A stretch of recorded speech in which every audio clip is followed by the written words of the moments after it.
Bonjour. Aujourd'hui, nous allons réaliser la sculpture de la canine supérieure. Pour cela, nous allons découper un parallélépipède aux mensurations suivantes.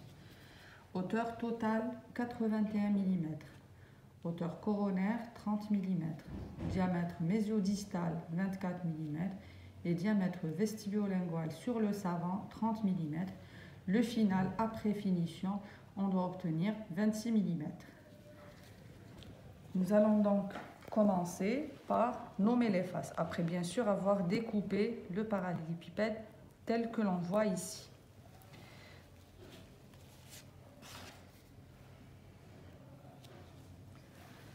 Donc le diamètre mésiodistal étant de 24, la face la plus étroite sera la face vestibulaire et la face palatine.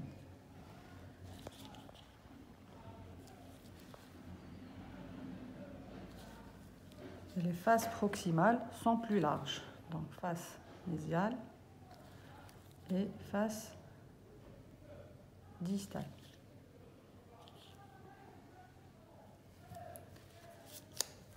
Nous allons à présent schématiser le tracé de la silhouette de la face vestibulaire et de la face palatine, comme on a l'habitude de le faire pour les incisives. Donc je trace la silhouette de la face vestibulaire.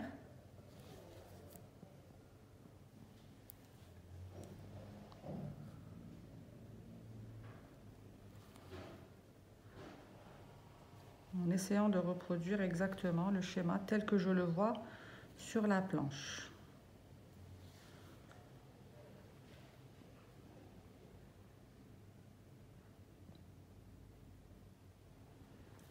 Je fais la même chose pour la face linguale.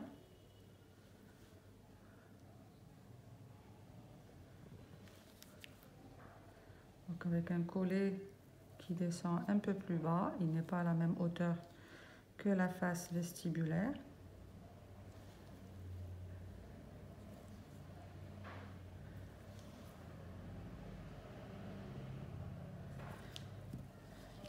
À présent, je vais couper ce qui déborde des deux tracés.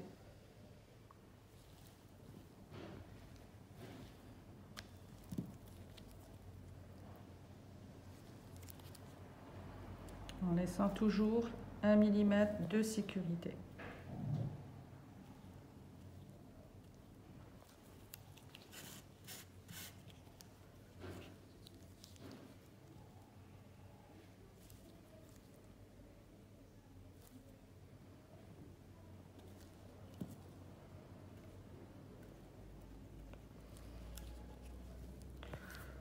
Je ne touche pas au bord libre, donc je ne réalise pas pour l'instant la pointe du V.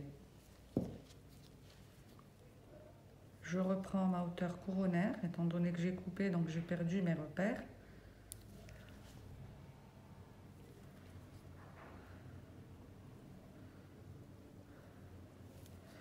Et je renomme mes faces encore une fois, donc mésiale et distale, pour ne pas me tromper.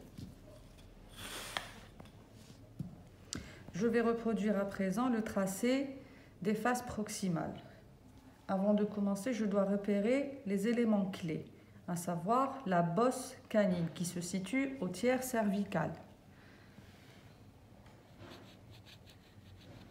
Donc il y a une forte inclinaison de la partie cervicale de la couronne avec la racine et le reste des deux tiers coronaires. C'est ce qui va nous donner la bosse cervicale. J'ai une hauteur coronaire de 30 mm. Donc le tiers cervical se situe à peu près à 1 cm. Donc je vais mettre une marque qui va représenter ma future bosse. À partir de là, je trace une ligne oblique en direction de la face palatine. Et une autre ligne oblique au niveau des deux tiers restants de la couronne qui vont former un angle ici au niveau du tiers cervical. Ça sera ma future bosse. Et je fais le reste du tracé tel que je le vois au niveau de ma planche avec un cingulum qui descend plus bas que la hauteur coronaire.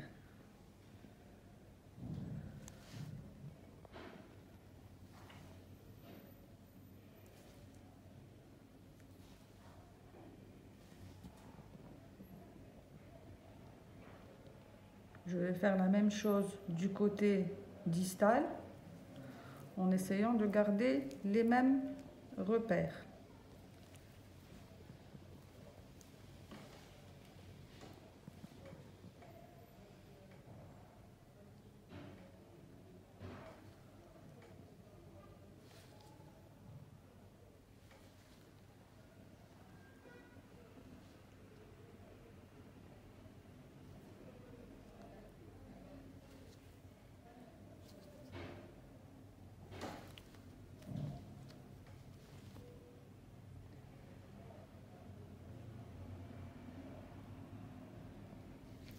Et je coupe. Toujours en prenant soin de laisser une petite marge de sécurité.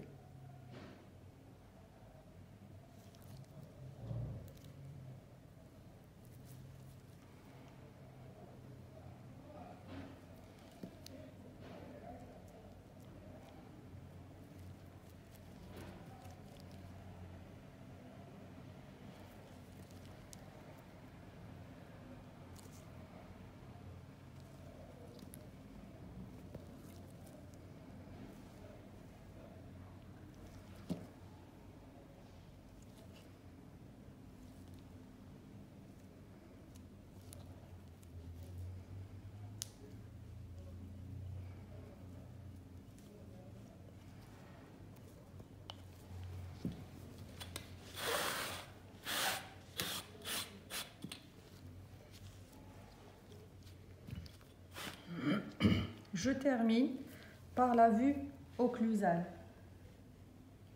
ainsi que la section radiculaire. Donc j'ai une forme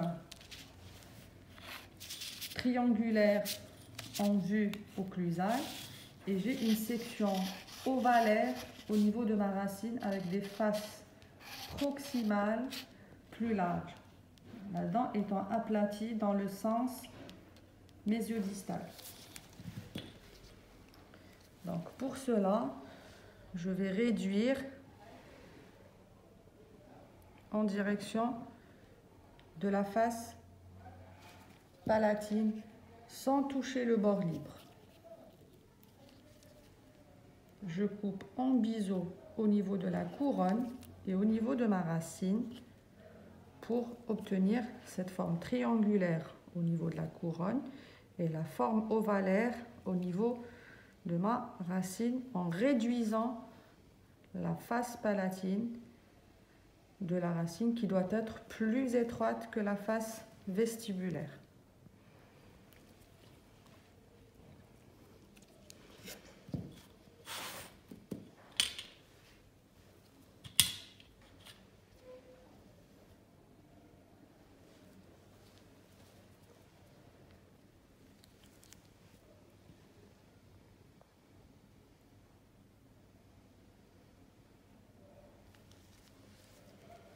À présent, nous allons commencer les boches. Donc, qu'est-ce qui caractérise la canine? On a dit la bosse au niveau du tiers cervical et nous avons ce qu'on appelle aussi une arête axiale sur la face vestibulaire qui fait suite à la pointe du V, qui est formée par deux branches inégales. La branche distale est plus importante que la branche mésiale, c'est-à-dire que la pointe est déportée, la pointe du V est déportée du côté mésial. Donc je vais tracer un V qui va représenter mon futur bord libre avec une branche distale plus grande que la branche mésiale. La pointe étant déportée du côté mésial. C'est un V qui est très ouvert.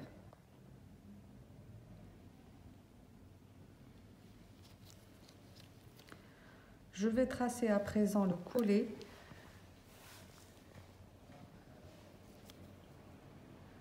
en forme de demi-cercle au niveau vestibulaire, en forme de V au niveau des faces proximales. Il remonte toujours en forme de demi-cercle, mais il n'arrive pas à la même hauteur coronaire que le côté vestibulaire. Et se prolonge aussi en forme de V sur la face proximale opposée.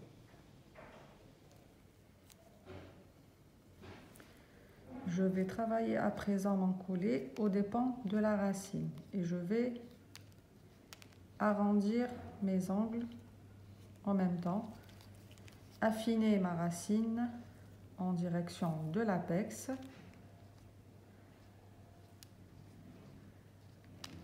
pour marquer mon collet tout en donnant l'orientation de ma racine, c'est-à-dire une racine déportée du côté distal dans le sens mésio-distal et déportée du côté palatin dans le sens vestibulo-palatin ou vestibulo-lingual.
Là, je travaille mon apex.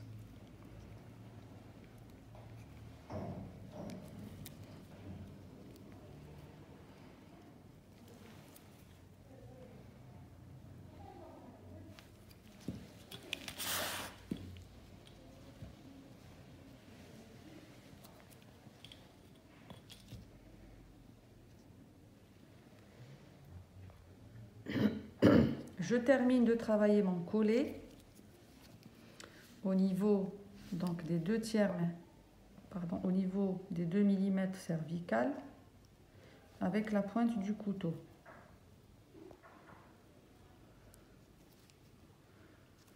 Voilà. Pour que ça soit juste un surplan et en continuité avec la racine. Je fais la même chose sur les faces restantes, c'est-à-dire proximale, mésiale et distale, et ainsi que la face palatine. Voilà.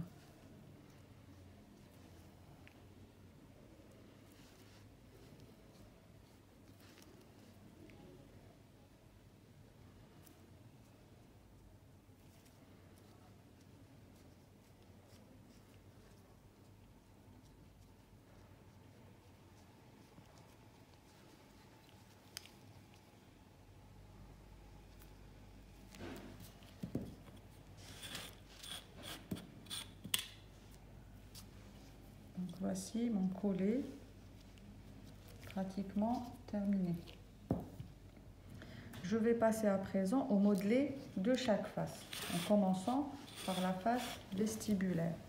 Donc nous avons une bosse au niveau du tiers cervical, une arête axiale et un V. Le V, nous l'avons déjà fait. La bosse, nous avons déjà le précurseur de la bosse, c'est-à-dire la forme initiale. Maintenant, la bosse, il faut la travailler dans le sens horizontal et vertical.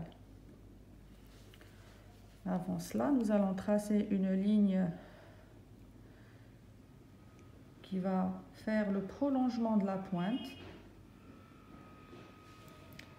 Et à partir de cette ligne, nous allons couper latéralement en biseau pour marquer l'arête axiale de la canine. Et on s'arrêtera au niveau du tiers cervical.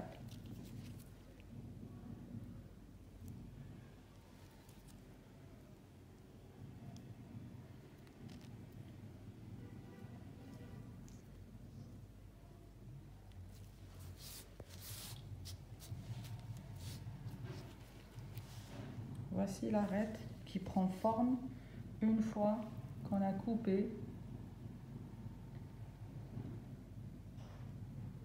les versants de la face vestibulaire de part et d'autre de cette ligne qui fait suite à la pointe. À présent, il suffit juste d'arrondir toutes les ondulations.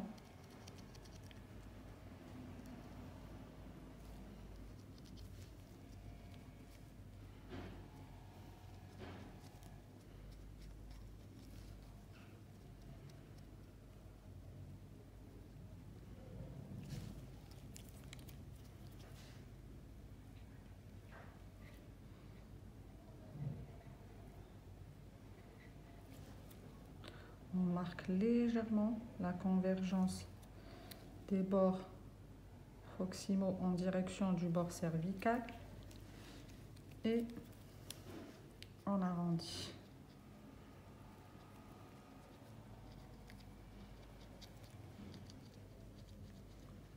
C'est ce qui nous permet de marquer notre bosse canine.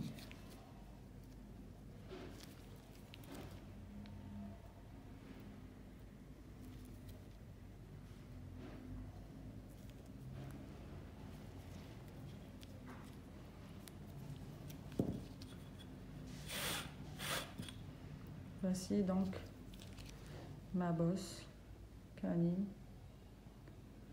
qui se situe au tiers cervical.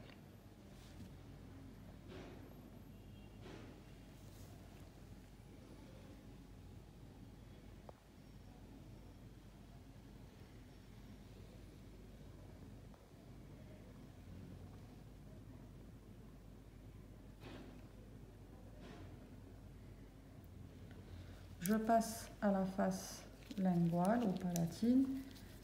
D'abord, j'arrondis les ongles au niveau des bords proximaux qui vont retentir sur le modelé des faces proximales.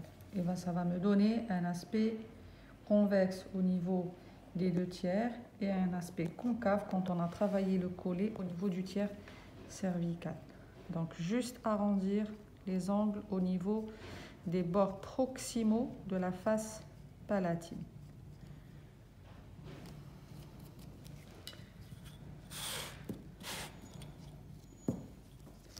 Le modelé de la face palatine est composé d'un cingulum très proéminent qui descend plus bas par rapport à celui qu'on a vu au niveau des incisives.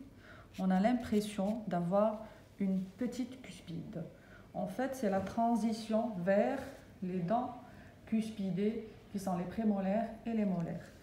Donc, on va tracer deux lignes qui seront parallèles aux faces proximales et qui représenteront mes futures crêtes. Une forme en petit arc ou demi-cercle pour mon futur cingulum. Et on travaille, comme pour les centrales, en biseau le long de la face, délimité latéralement par les crêtes et au niveau cervical par le cingulum.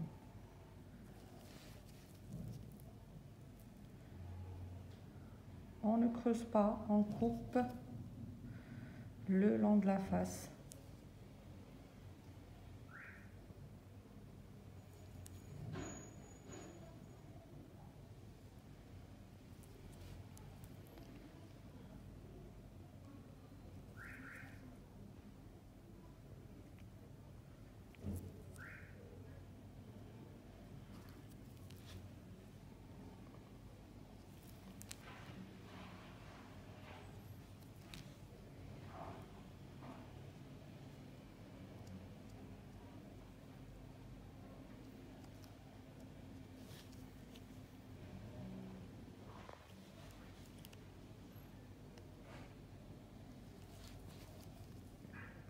Et on va travailler aussi le cingulum. On a un petit sommet arrondi.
Des crêtes qui sont plus épaisses près du cingulum et qui sont plus fines et se fondent avec la face palatine au fur et à mesure qu'elles se rapprochent du bord libre.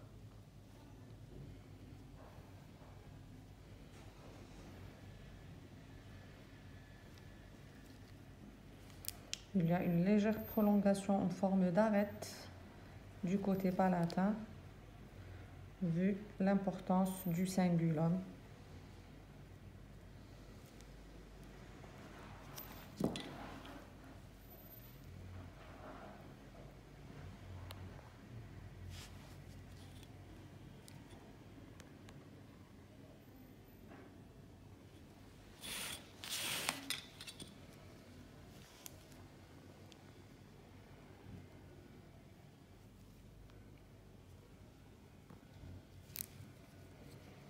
Nous allons passer maintenant au sillon de la face vestibulaire.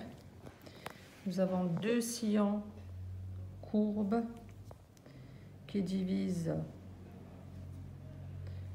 la face vestibulaire en trois lobes. Le plus important, c'est le central qui comprend la pointe.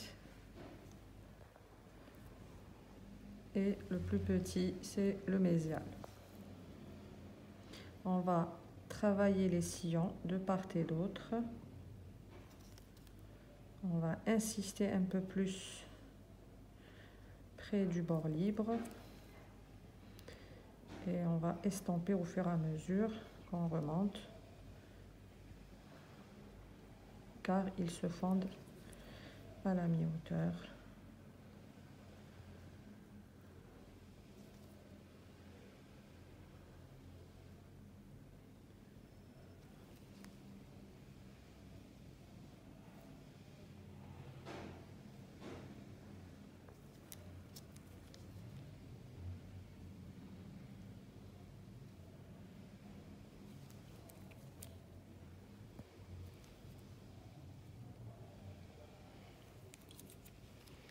Alors, quand on prend la dent, on la regarde de profil distal, on a l'impression que le lobe distal se détache du reste de la face, vu la forte inclinaison.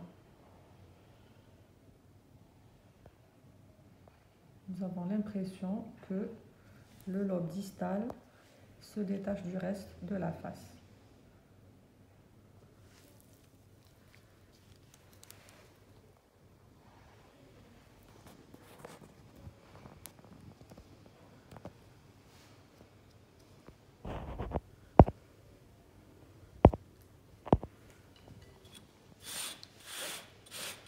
Nous allons réaliser à présent les sillons sur les faces proximales de la racine. Donc, on va tracer une ligne au milieu, à peu près de celle-ci, et on va travailler ce sillon de façon à ce qu'il soit plus marqué au centre, c'est-à-dire qu'on va insister plus au niveau de la partie centrale du sillon, et plus doux aux extrémités. Plus marqué au centre, donc j'insiste sur la partie centrale.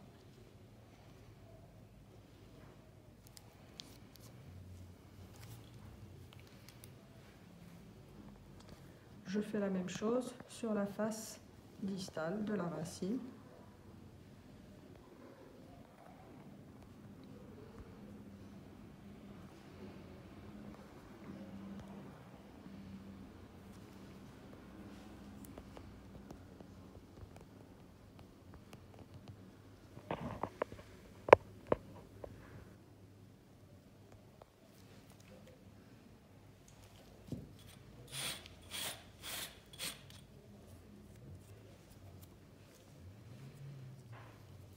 Donc je passe à la partie ou la phase finale, c'est le lustrage. Je vais prendre un chiffon humide ou mouillé et je vais lustrer ma sculpture pour éliminer toutes les traces de couteau.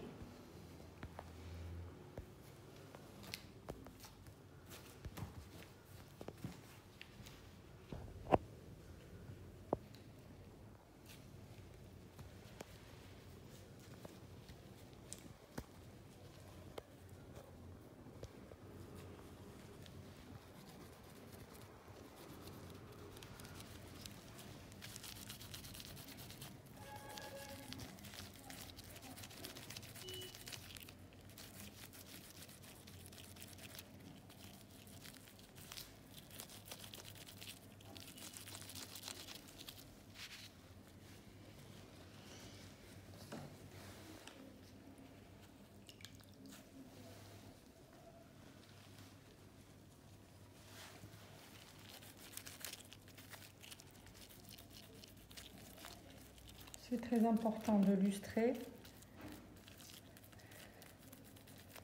Ça donne un meilleur aspect à votre sculpture. Une sculpture bien finie.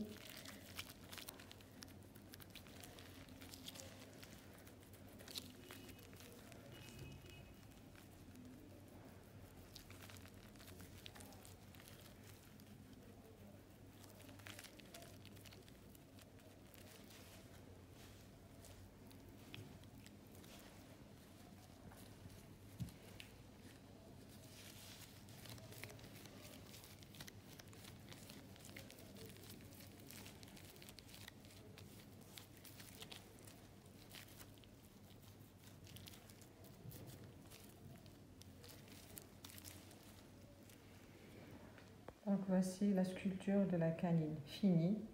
Donc une dent qui est la plus grande de toutes les dents, qui déborde les dents de par sa hauteur radiculaire et coronaire. Elle a une forme élancée en forme d'un fer de lance par rapport à la pointe de son V. Donc voici donc la face vestibulaire.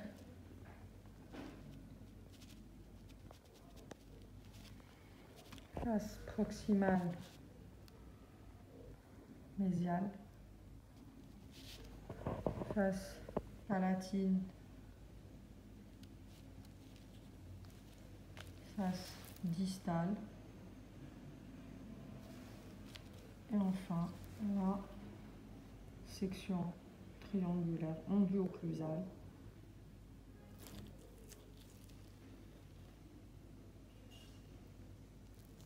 Et une forme ovalaire de sa racine.